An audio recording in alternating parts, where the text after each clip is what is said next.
advantage of a disaster to move along their communistic agendas. After we had a devastating shooting 2 weeks ago in a Texas school, all the Democrats struggling to make a case to vote for them in the midterm elections are announcing new gun control laws to virtue signal and help them get elected. Of course, the communist in charge of New York, Kathy Hochul, decided to sign a bill into law yesterday. In her opinion, it's going to stop a disaster like the one in Texas. But in my opinion, it'll do nothing but to make her look like the virtual signaling liar. Check out the highlights of this bill in the press release. So if you want to go, you can actually check out the bill. I'll give you the website in a minute where to go to. But it starts out with this statement. Governor Kathy Hochul signed today a landmark legislative package to immediately strengthen the state's gun laws, close critical loopholes exposed by shooters in Buffalo and Uvalde, and protect New Yorkers from the scourge of gun violence that continues to infect our nation and endanger our community. Really? That's her release? Come on. But wait, it gets better, because wait until you hear what's in the bill. Wait till you hear what's in the bill. While I read it to you, remember once again what the press release said, right? So this is what it said. Immediately strengthen the state's gun laws, close critical loopholes exposed by shooters in Buffalo and Uvalde, and protect New Yorkers from the scourge of gun violence that continues to infect our nation and endanger our communities. The bill summary is the following.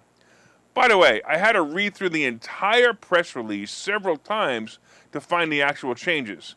The entire press release, which I said before, can be found on governor.ny.gov, governor.ny.gov, and it's just full of opinions of Democrat leaders saying how terrible guns and gun violence is.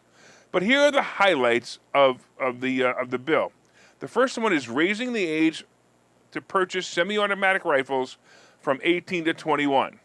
The second one, banning body armor. The third one is strengthening the red flag laws.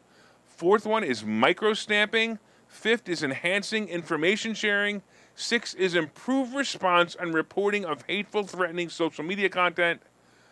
And, wow, that's it. So these are all the things that they see will keep something from happening like Uvalde. Really?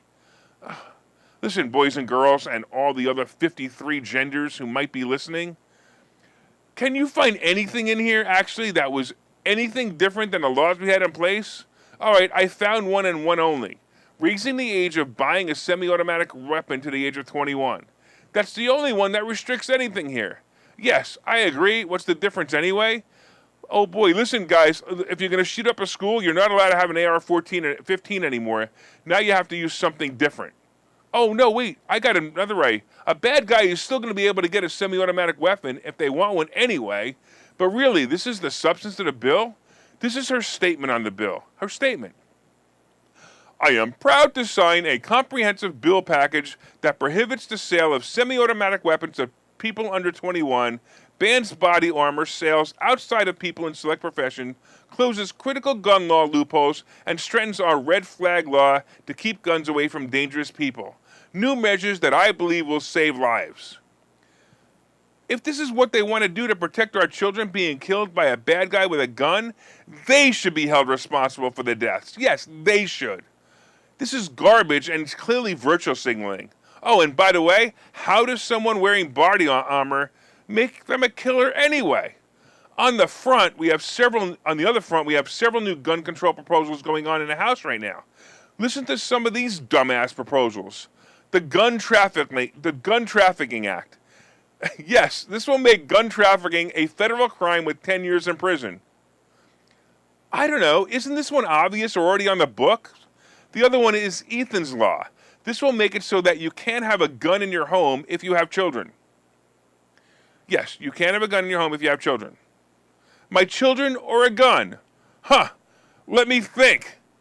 Anyway, by the way, there are 3 more similar proposals for guns in homes. Even some say that the ammo needs to be stored in a separate place than your gun. So when someone breaks into your house, just say to them, hey, hold on a second, can you wait there while I get my gun from my safe and my ammo from the separate storage place in my basement? Just hold on a few minutes. I want to take care of, keeping you from entering my house to protect my children, right? I'm sure he will wait. Finally, the last includes magazine sizes.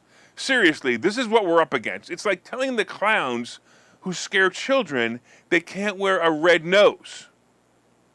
Work on the problem of keeping guns and crazies out of school instead of telling someone who wants to shoot up a school that they have to use a different gun than an AR-15.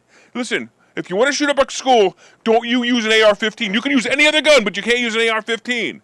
How ridiculous these politicians are. Oh, and by the way, if you're in Bucks County, the rhino idiot Fitzpatrick voted for some of these. I really think I should run against this guy. He is such a waste. All right, let's talk a little bit about... Yeah, by the way, James said the same thing. Every gun is a semi-automatic. That's true. If you take a pistol, it's a semi